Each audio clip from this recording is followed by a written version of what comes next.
जेव्हा तह झाला होता औरंगजेबाला किल्ले दिले होते तेव्हा शिवरायांचे प्रतिनिधी म्हणून संभाजीराजे औरंगजेबाच्या दरबारामध्ये येत जात असत। त्यावेळी औरंगजेबाचा एक हत्ती होता, फार मोठा हत्ती होता।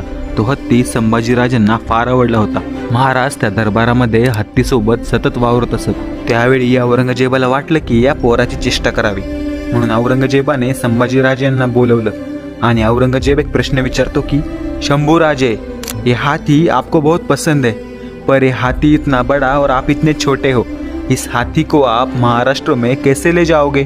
त्यावेळी एवढेसे शंभूराजे औरंगजेबाच्या डोळ्यात डोळे घालून म्हणतात, अरे औरंगजेब, ये तो जानवर है, बैठ के ले जाएंगे, नहीं आया तो खींच के ले जाएंगे। लेकिन औरंगजेब, हमारे आबा साहेब ने जो किले दिए हैं वो भी तो महाराष्ट्र में है, उन्हें आप आग्रा कैसे ले आओगे? पाणेदारपणे समयसूचकता दाखवणं हे काय असतं, त्याला संभाजीराजांचं चरित्र म्हणतात।